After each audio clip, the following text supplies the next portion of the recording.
Assalamu alaikum, family. Eid Mubarak. And I hope your Ramadan has been successful.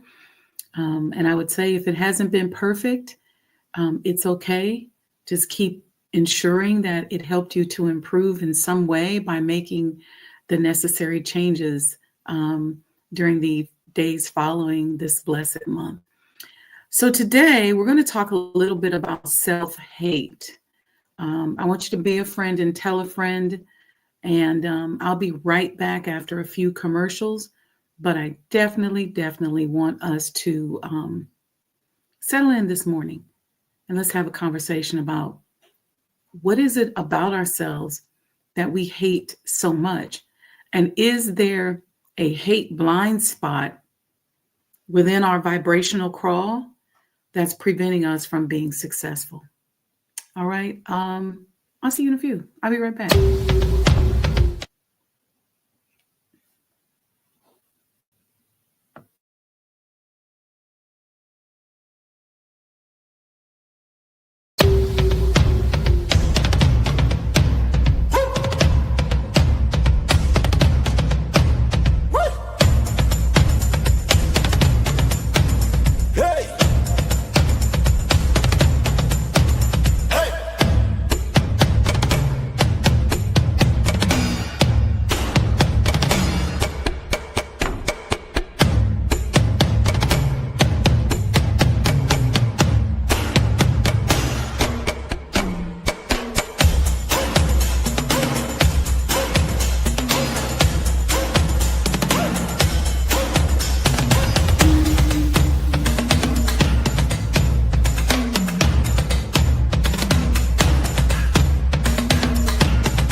O Allah, guide me among those whom Thou hast guided aright, and preserve me among those whom Thou hast preserved, and befriend me among those whom Thou hast befriended. Bless me in whatsoever Thou dost grant me, and deliver me from the evil of what Thou hast judged. Surely Thou judgest, and none can judge against Thee, and he whom Thou befriendest is not disgraced. Blessed art Thou, O Lord, and exalted be Thee above what they set up besides Thee. I bear witness, nothing deserves to be served besides Thee, and I bear witness that Muhammad is Thy servant and apostle. Amen.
The Honorable Elijah Muhammad, who in my judgment is the master historian,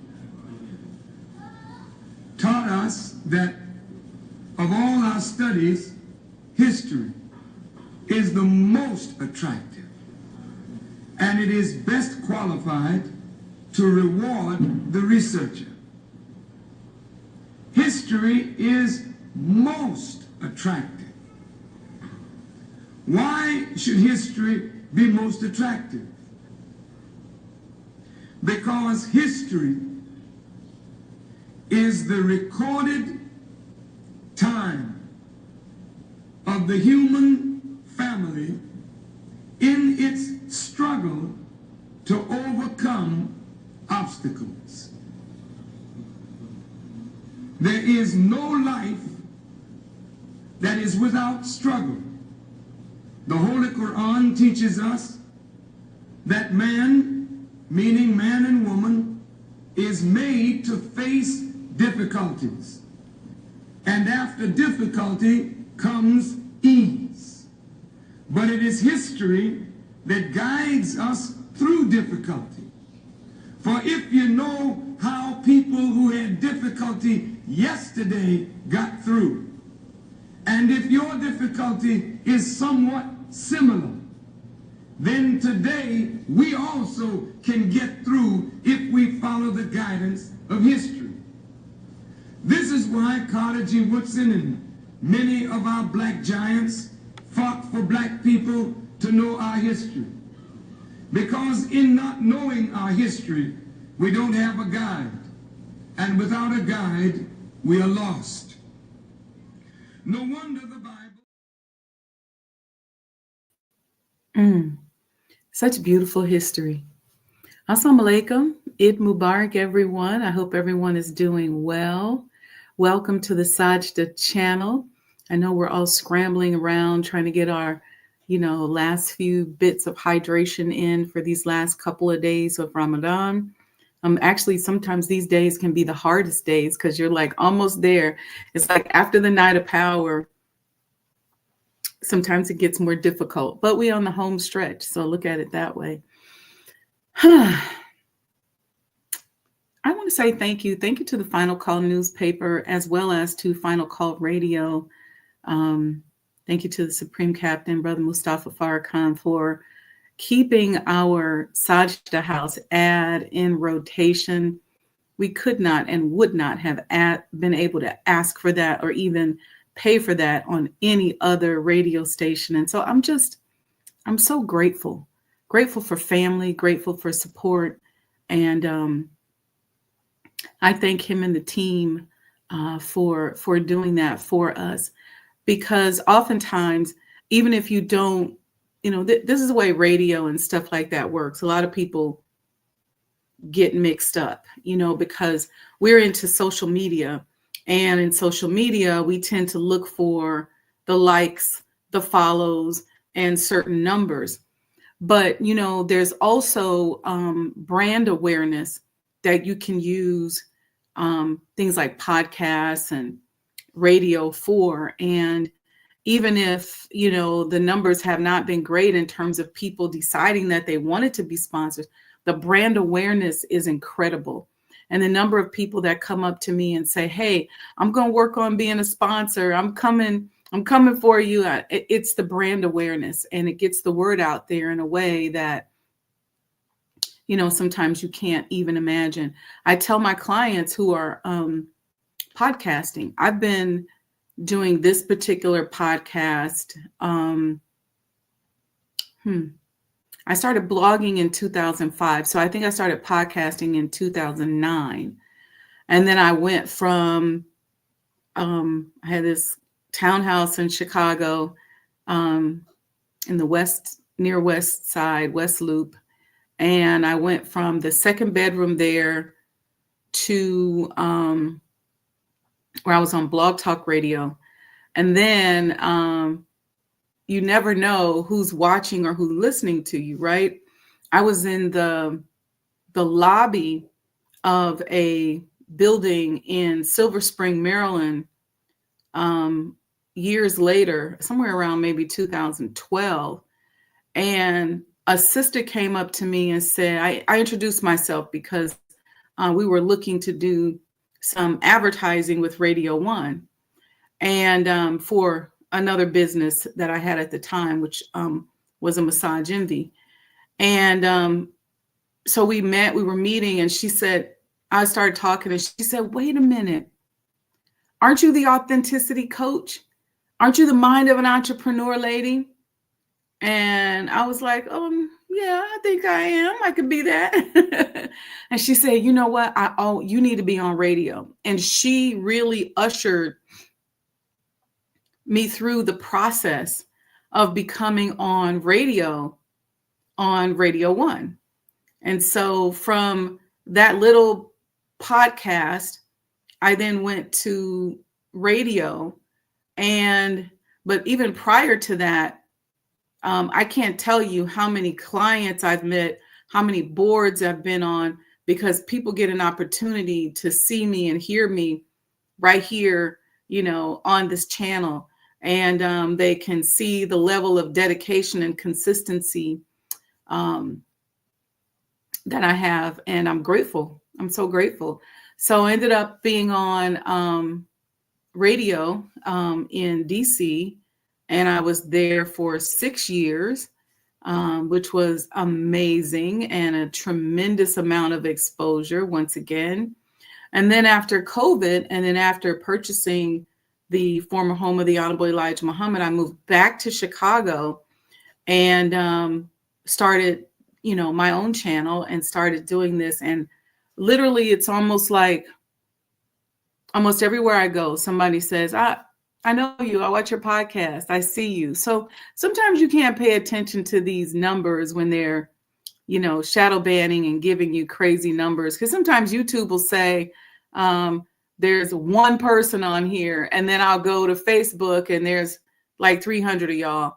Or then I go look at my StreamYard numbers and it'll say there was 1,000 or more. So, what you need is quality, not so much quantity. It'd be great to go, okay, yeah, there's 1 million followers, but what does that mean? And how does that translate? And I'm just so grateful with how this has been translating for me in my life, because it's love and it's me just kind of getting out what I feel like are my downloads from the universe about what it is that I do, who I am, how I can be of better service, the whole 9 yards. And so we're expanding it through the Elijah Muhammad House Museum, Sajdah House. We're expanding it. We got some great things planned for you, and I can't wait to be able to share them with you. So I just wanted to say that because, first of all, to make sure that I thank Final Call Newspaper and the Final Call Radio. Final Call Newspaper covered the business networking, the Black Muslim business networking event that we hosted during Savior's Day weekend. We have another event coming up very soon, so stay very close, where we're going to be doing some continuing networking. We've been working on some planning.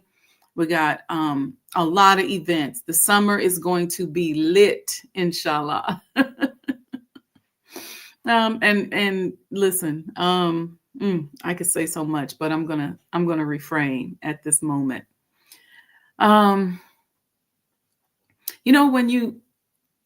When you study and put a lot of time into something, like many of us are doing and many of us have been doing, you never know who you are and how it's forming, those teachings are forming the gifts inside of you until you give it away. It's like money. Money only has value until you use it. So it's just an interesting concept. That you can have all these dormant talents inside of you, but until you give them away, until you teach somebody else, until you show somebody else, until you share, until you get out there and put things to the test, you just don't know. That's why doing for self is such a gifted instruction, right? Not only for the obvious reasons, okay?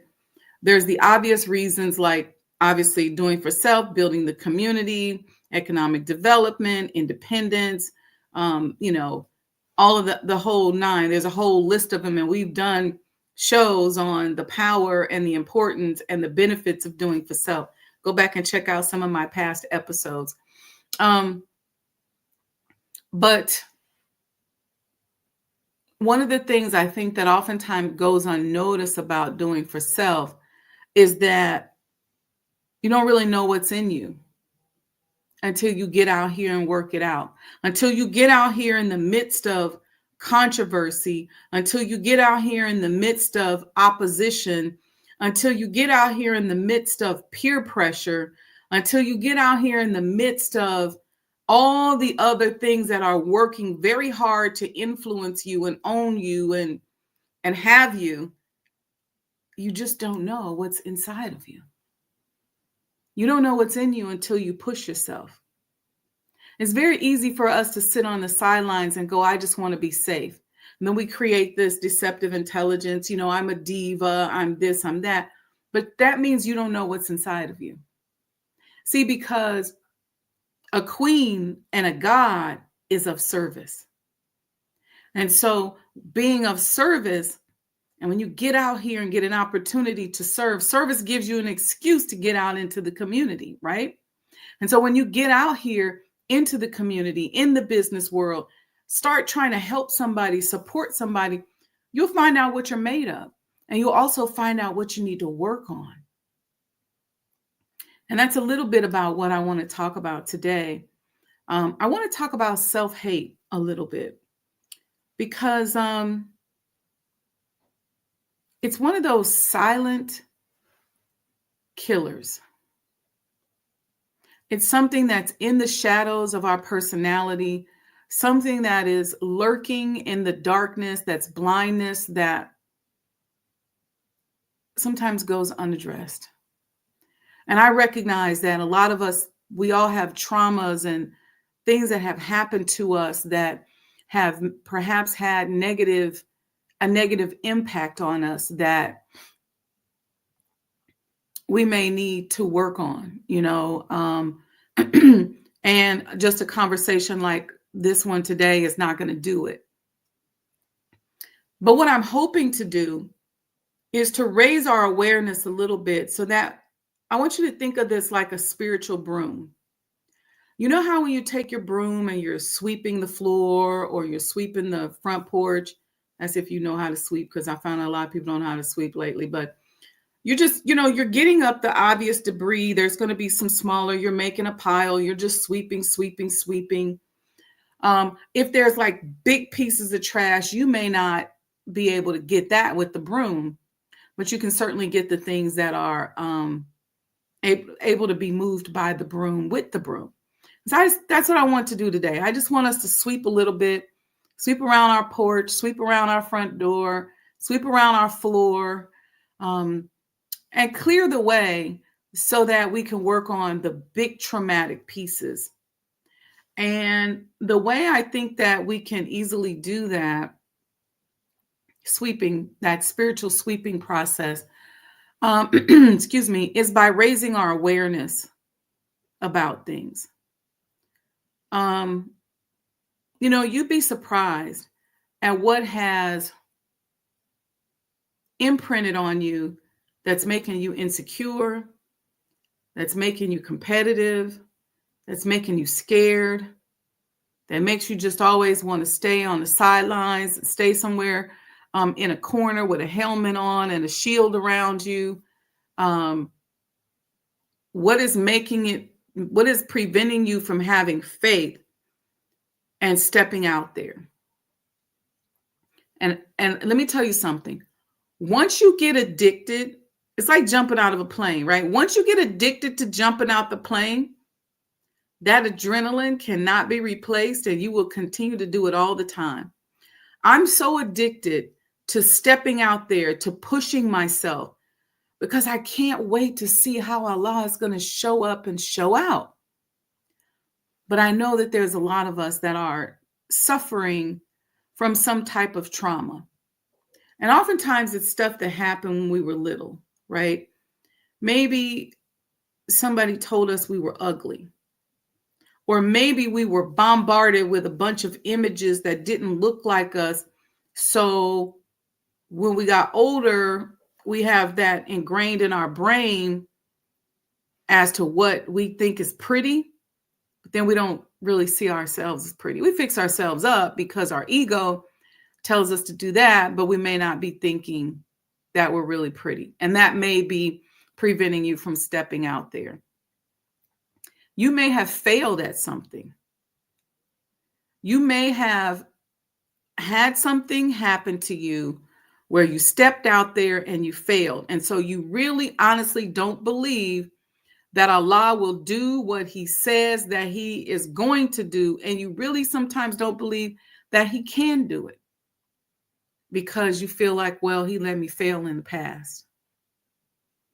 And so that could be causing some self-hate. Maybe you got something that you're doing in your life. Maybe you're just not honest about something. Maybe there's a lie that you're telling or a lie that you're living that you deep down inside are ashamed of. And so you're hiding. You don't want to get out there because you're afraid to rip the Band-Aid off. There's so many different reasons why we hate ourselves. What is it about yourself? Take that little thing that you just go, I don't like about myself. And if you're real good at deceptive intelligence, you might be saying, I love myself. I don't know what you're talking about. But yet, if somebody tries to get you to push forward on a project, on an idea, on a thought, on taking that new job, on diving into that relationship, or being committed to a particular relationship. See, some people are just non-committal because they're scared. They know they ain't right. And so they go, I'm scared. I know this person is not going to be good enough for me.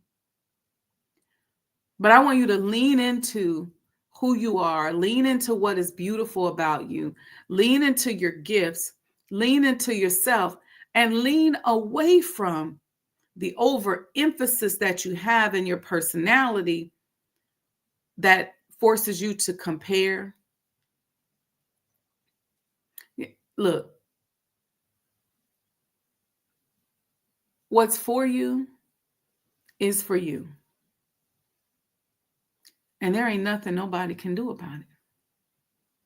So you may as well lean into it. I know that these are great and dreadful times that we're living in. So many people losing their jobs, depression, oppression, suppression, inflation,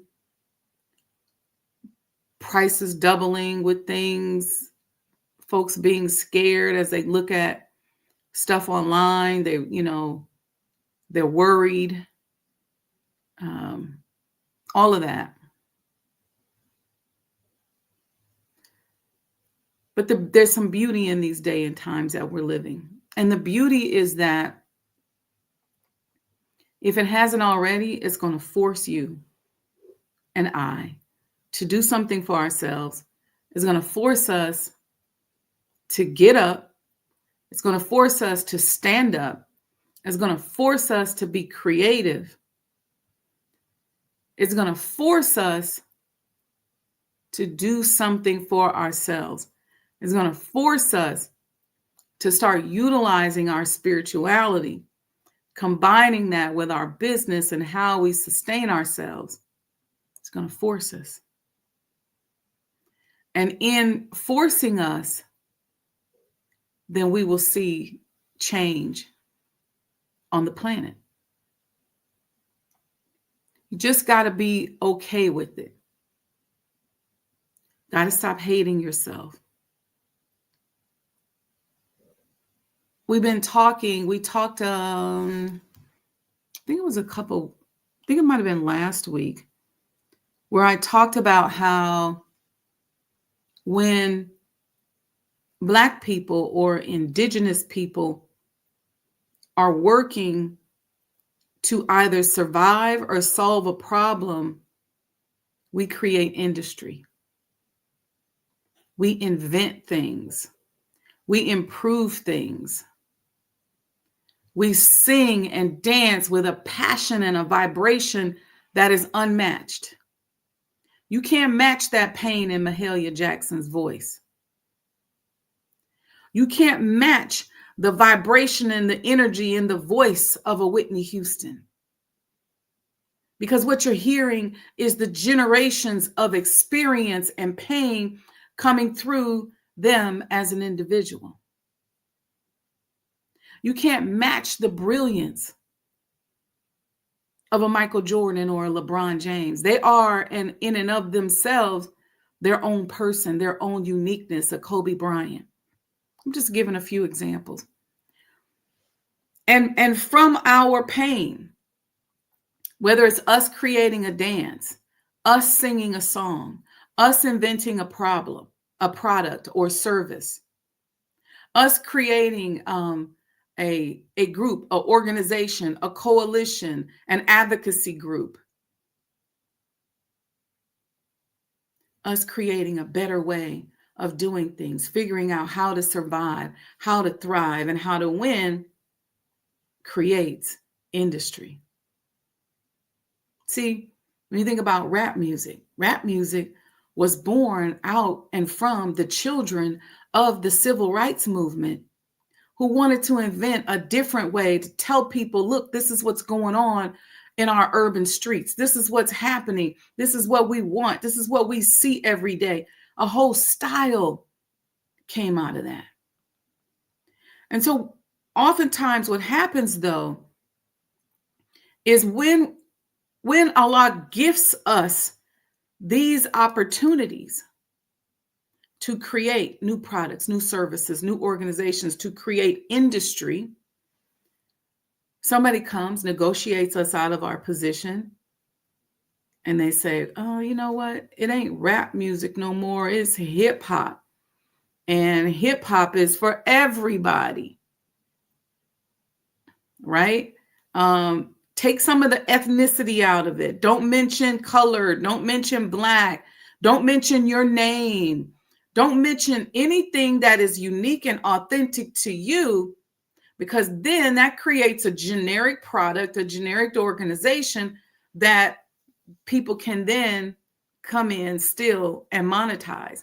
And then years later, you don't even know that we invented that or we created that. And it's because of our self-hate that they were able to come in and say to you and I, you know what? If you take that out of it, I'm going to give you some more.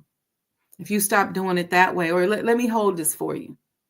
Let me take that invention, because if you go up there, they ain't going to give it to you.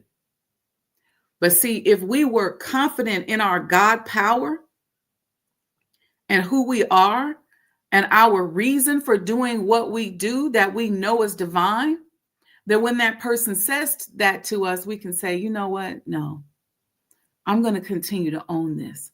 I'm going to continue to keep it because it's mine. It grew out of my passion, my pain, my aching joints and body, my blood, sweat, tears. So when I do this podcast, I say to you all, if any of you all hire me for a coaching session, you already know that I'm going to say to you, I paid for this experience and what I'm getting ready to help you with my blood, sweat, and tears. And I'm going to give it to you. See, when you own it, you can choose who you want to give it to. You can monetize it. You can maximize it. You can own it. And so now it's just a matter of you and I shifting ourselves and not hating ourselves so much so that we can go into certain communities and present our product and service and be okay with it. See, a lot of us are afraid. Listen to this. This is so deep. A lot of us are afraid to openly love ourselves in front of other cultures because we're so scared that if we love ourselves in front of other cultures, that they're going to think that we hate them. And if that's what they think, then that's just what they think. But we're so busy toning down, wiping out, erasing, liquidating ourselves. This is deep. Because Tom Burrell said the brainwashed have become the brainwashers. So now as a brainwashed people, we are brainwashing ourselves. We are hating ourselves.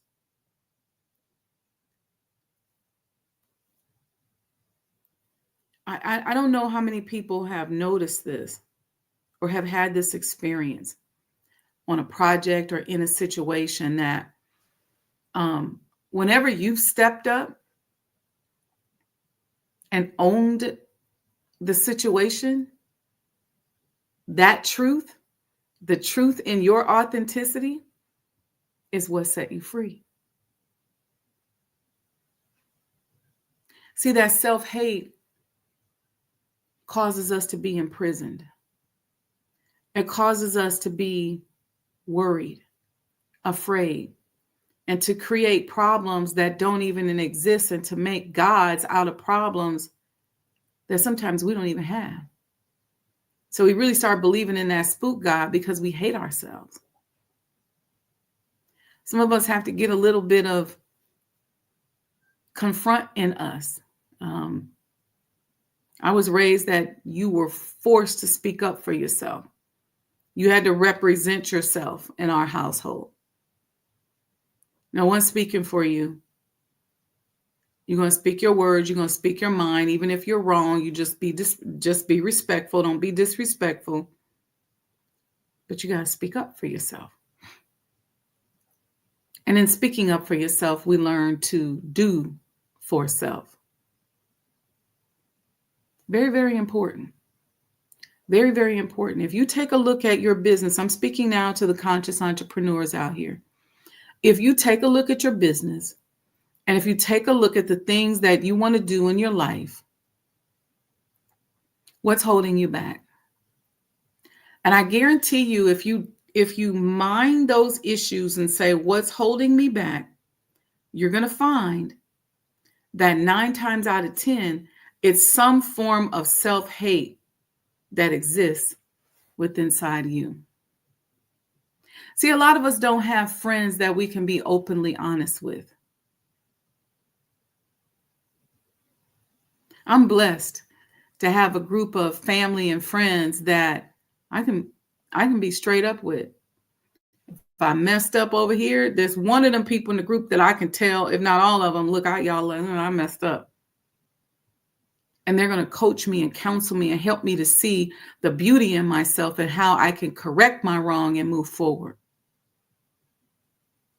If I have a down moment where maybe I don't feel as confident, there's somebody in my circle, usually all of them, that are pushing me like, you need to say more, you need to do more. Sometimes our quote unquote fake humility is really deep down inside self-hate. Because it's something you feel bad about, something you're worrying about, something that you're allowing to imprison you.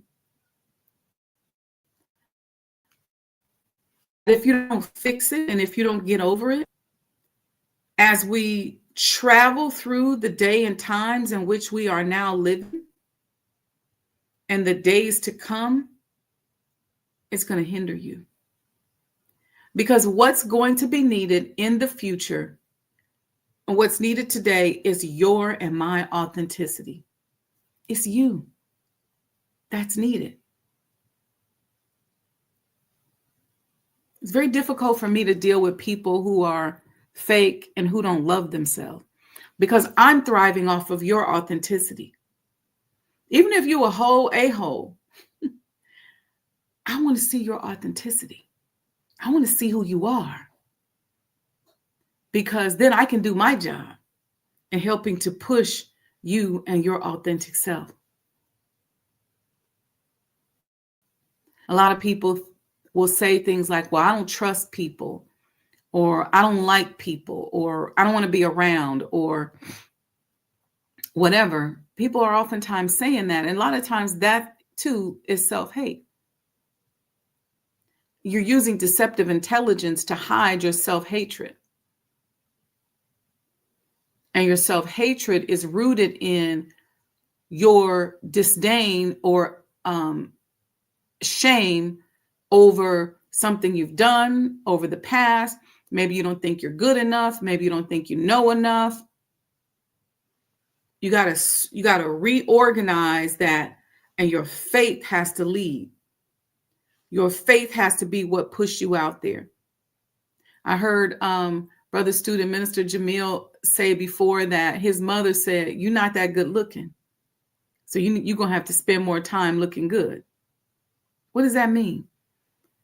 If you spend more time looking good spiritually, you can lead with that.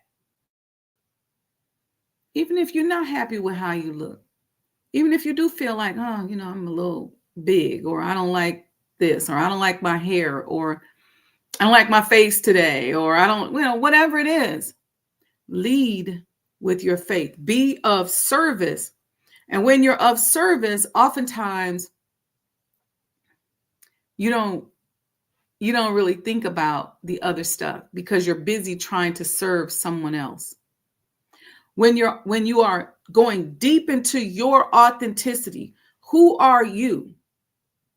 And how do you figure out what you showed up on the planet to do? Then that will give you the confidence you need to move forward. Why? Because you're just shifting the focus. You're not so much focused on that thing that you hate. You're more focused on who you're becoming. You see? And when you shift the focus, when you take the focus off of that thing that you hate, it's not as big to you anymore. It's not a God to you anymore. It's not a deity to you anymore. And now the vibration changes.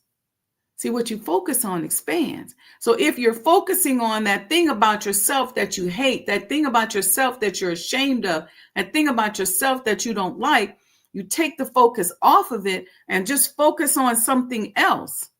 Not just deliberately sitting there like, I don't want to think about it. I don't want to think about it. I don't want to think about it. Not that. But I'm feeding a group of people today. I'm giving in this way. I'm drawing this. I'm singing that. I'm creating this new product or service, this new podcast, this new show. I'm creating, I'm developing.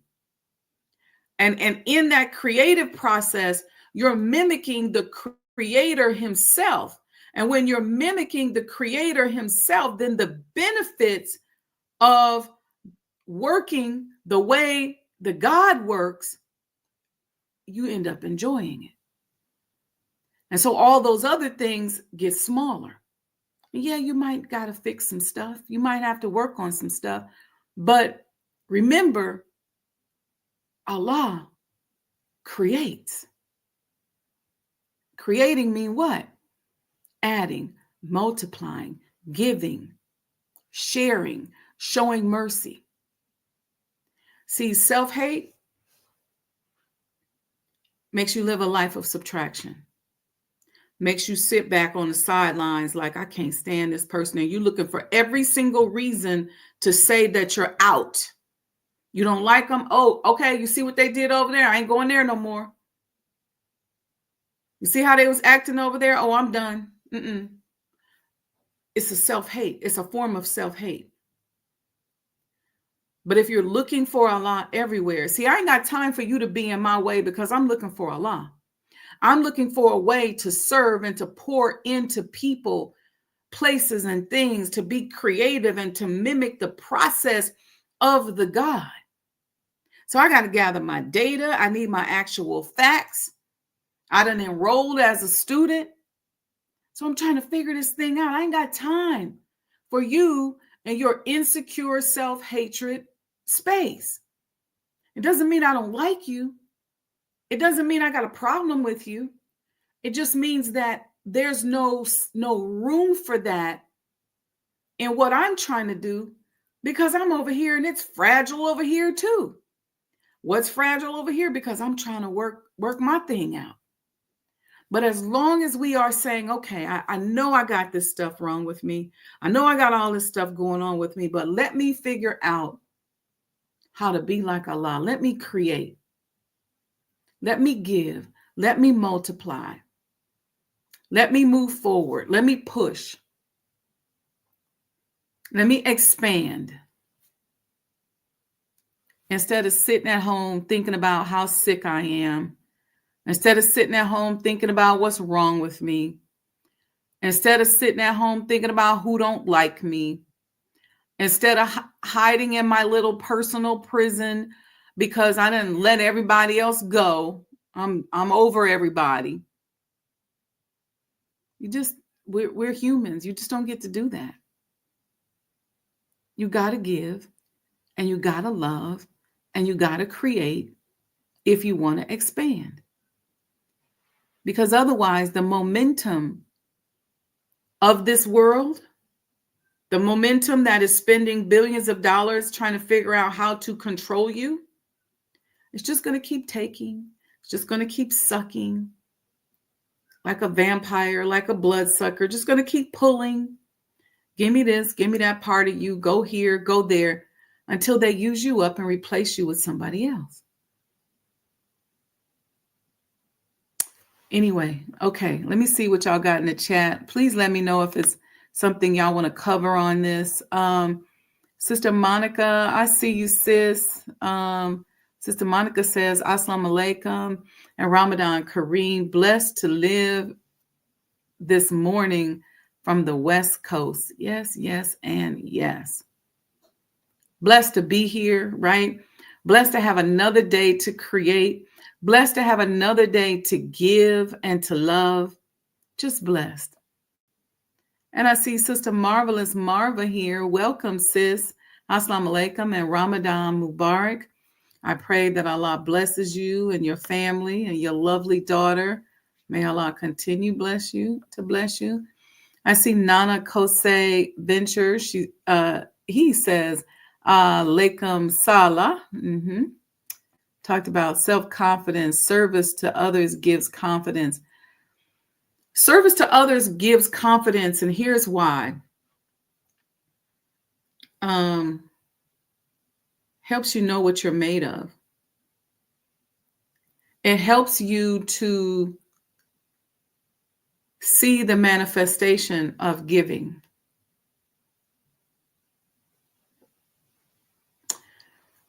This just came to mind. I'm going to share this.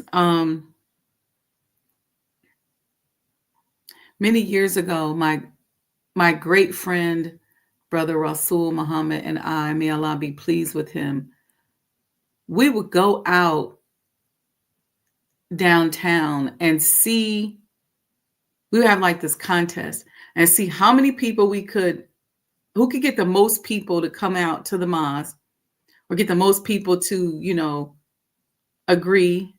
And we just walk up to people. Are you familiar with the life-giving teachings of the Honorable Elijah Muhammad? We would just do that. And then we come back to a space and like, how many did you get? How many did you get? Like, oh man. And then we would just go and see how many people we could talk to that were maybe homeless or out in the street. And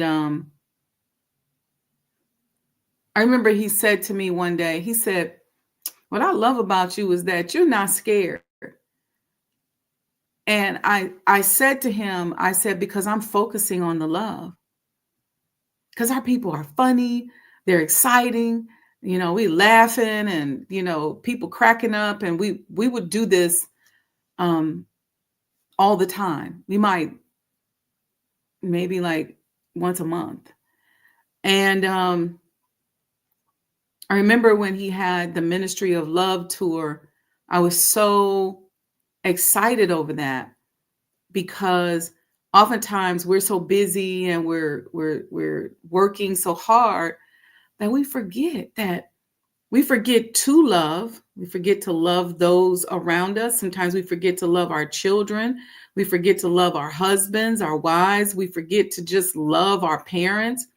We forget to love our neighbors. We forget to love because we're so busy. And then some of us just need love. We need a hug. We need somebody to say, I love you. When I was teaching MGT and GCC orientation back in the day, I would say to the sisters, I love you.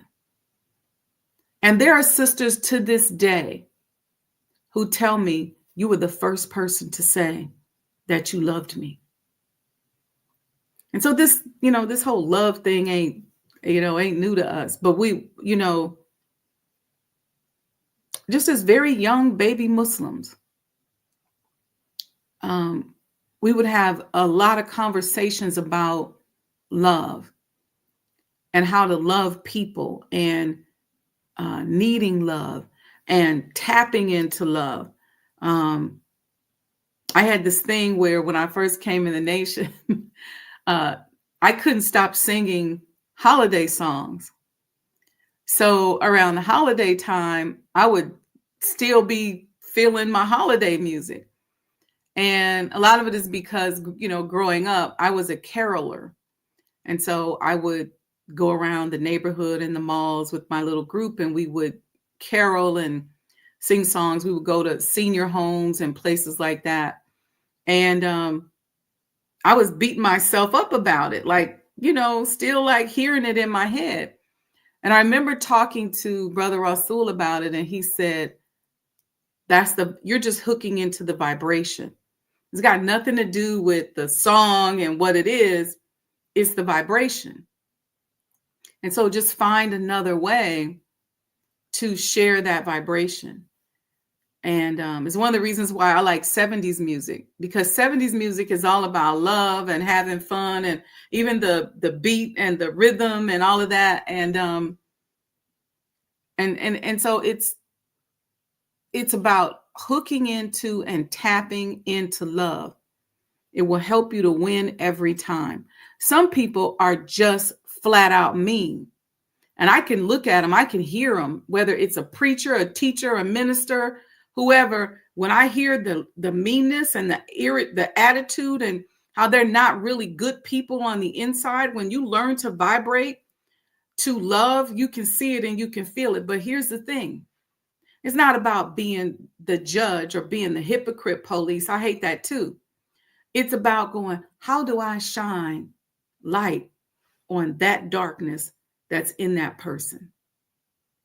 How do I help that person uplift who they are? How do I be a better example of love? And so that was something that we would do, and our conversations were almost always about love. And we would go out and do these little exercises, give, even to this day, you all, if you know me, I love giving gifts. If you buy something from like the virtual shop on Sajdah House, when you get it, I'm going to stick a little gift in there for you. Because it's all about love. I love loving on people. I love it. Look, you around me, you're going to get spoiled. I'm going to do everything I can. And even if you feel like it ain't enough or that much, it's something that I've been able to give to you. I have on this table here, I have thank you notes. If you volunteer, I'll send you a gift with a little handwritten note. And every business that I've built it around the principle of love. It's just been, it's just part of who I am. I've had to learn over the years. I'm a very dedicated person. I can lock into that love.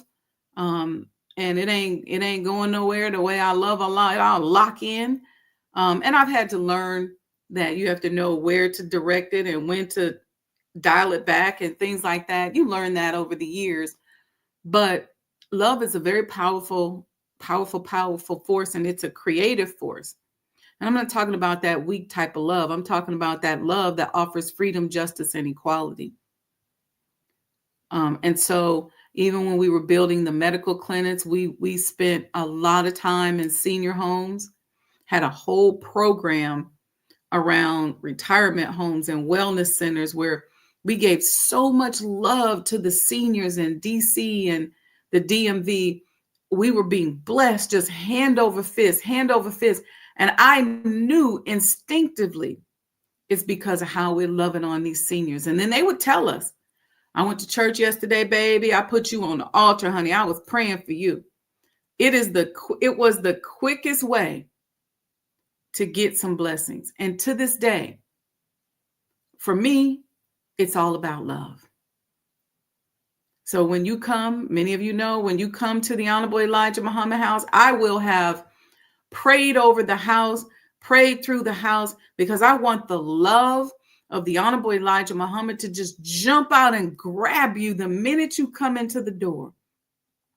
I want you feeling beautiful and excited. I want you to feel healed. I want you to feel like, I think I can do more. I want to be a part of this. I think I can be more. I can be better if I can just get to the house. And once you experience it, I want it to just rise up and greet you like the Holy Quran. You know how every time you read the Quran, it just rises up to greet you? You could read the same ayat that you read last week, but this week it's going to hit a little bit different. That's how the energy of love is.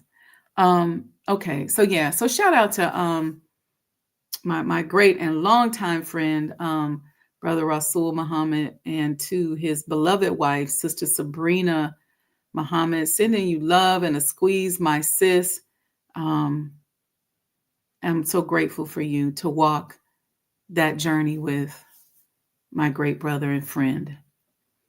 All right, let's see. Nana, mindset and daily education is important for everyone. Yep, CDM, thank you for your security services, sir. Wa alaikum salam, give, love, grow, create. Yes, I love that, P. That's right. Love is really an act of creation. I'm not talking about just being stupid. I'm talking about love in terms of creativity, in terms of freedom, in terms of justice, in terms of equality. That's where you're mimicking Allah and you're going to get the quickest and the fastest blessings.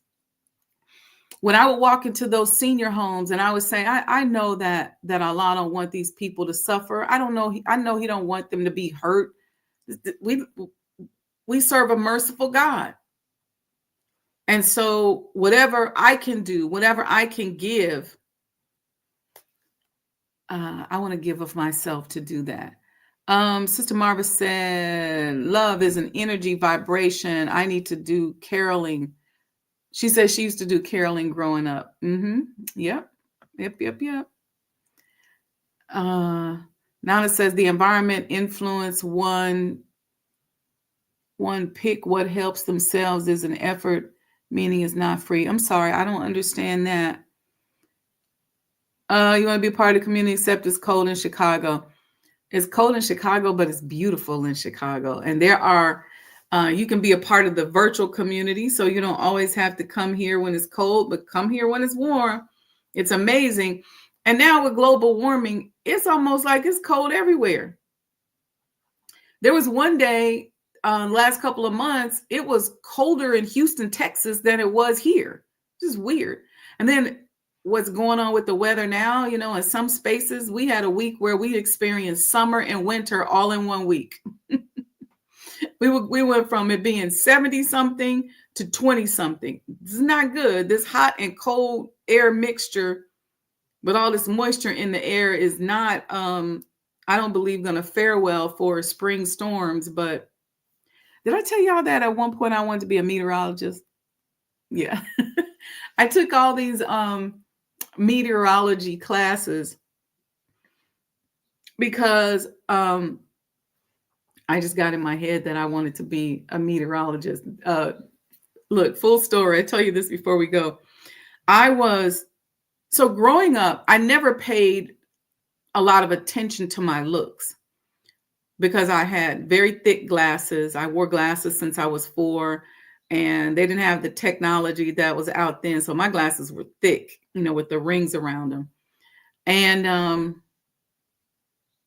so I just didn't, I focused on my intellect. Reading was my mojo. I started reading at 4. I taught myself so many things. I just constantly was reading and studying. That's who I was. And so, even when it came to my school pictures, my mom would get me together. She'd be like, all right, we finna get you together, because I would be wearing clothes that didn't match and flip-flops with socks. I see pictures of myself. I asked my mother, I said, Mom, why you let me dress like that? And she's like, you trying to be yourself. And then one day, I got into this thing where I was wearing these vintage cardigan sweaters, the ones with the little pearl buttons. And I got into this thing where I was wearing those with distressed jeans in college. That was my vibe, my little vibe, right? And I was walking down the hill on campus, and this guy walked past me, and he stopped and he said, "Oh my God, you are gorgeous." And I remember I looked back like, who is he talking to? And he must have read my mind, because he said, "I'm talking to you." He was an African guy. And I was like, wow. And people started telling me that I was attractive. And so I was watching the news one day, and there was a woman on the news, and she wasn't all that attractive. Plus, I felt like she kept getting the weather wrong. You know, she would forecast and then it wouldn't be right, you know? And so I was like, you know what? I'm going to be a meteorologist. That's what I'm going to do. And I said I was going to do it on the side. So I was still taking my other classes. And that summer I took, I think, maybe 2 meteorology classes. So I started learning about weather. I started learning about the hot and cold air mixture and what it'll produce. I started learning about barometric pressure and the energy in the air and all this stuff, right?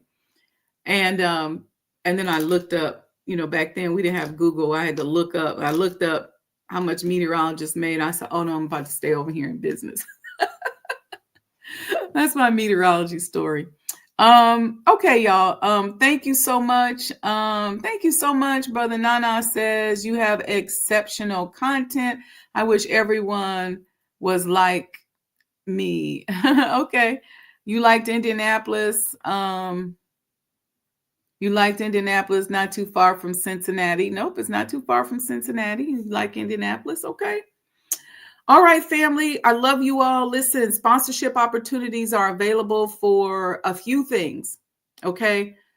This is a way for you to get your brand out here. We got sponsorship opportunities available for the Honorable Elijah Muhammad House, for Sajdah House. We got sponsorship opportunities available for some of the events that I'm working on. I have the Arts and Culture and Civilization series at the house that's happening this summer. I got some financial literacy and entrepreneur millionaire mindset workshops and boot camps that are happening this summer. We got Black Chicago Eats and the Taste of Chicago sponsorships that are available. What else we got? We got the Power Networking Conference sponsorships that are available. So it depends on your interests and your level. If you can do all of them, that's cool too. Or you just may say, you know what, this is what I'm feeling right now. But never miss an opportunity to get your name and your brand out there.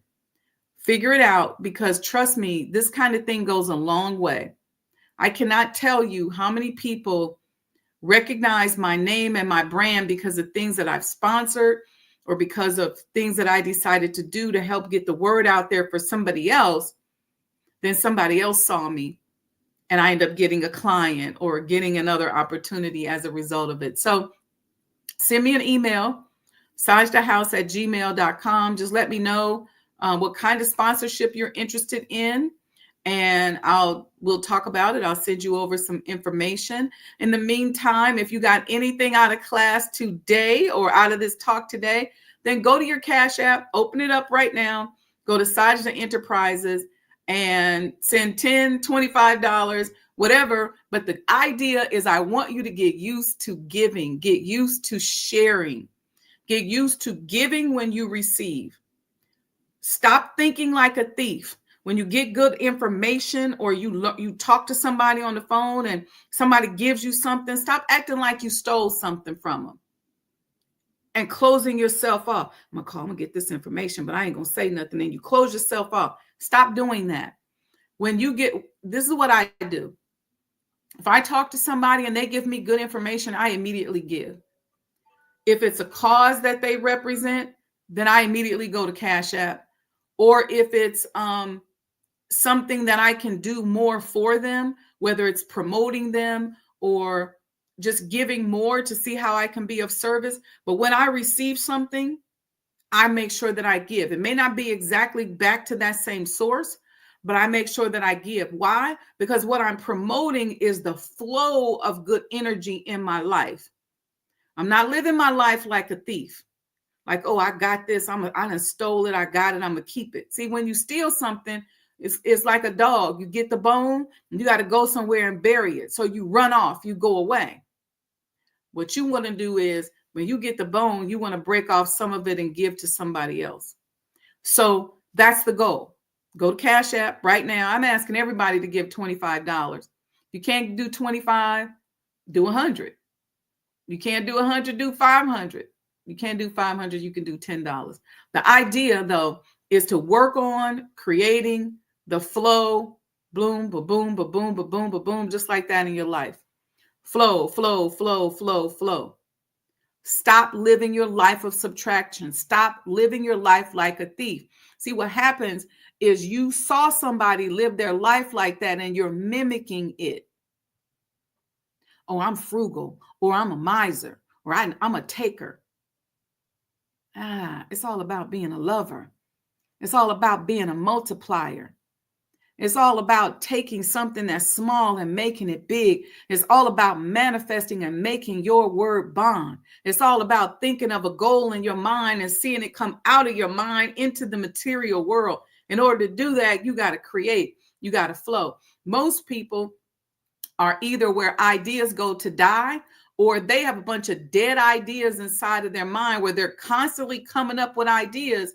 But when they go back through their own history, for whatever reason, they've never been able to get an idea off the ground. A lot of times it's because you live your life like a thief. Stop taking and start giving. Stop taking and start giving. Always add more value than what you receive. All right. Peace and blessings, family. I love you all. And inshallah, we'll see you all tomorrow. We'll see you tomorrow. Okay. Love you. Peace and blessings. Wishing you more goodness than you've ever received or imagined. Wishing you more peace than you've ever received or imagined. Wishing you more love than you've ever received or imagined. Remember, it's not personal, it's vibrational. See you soon, inshallah.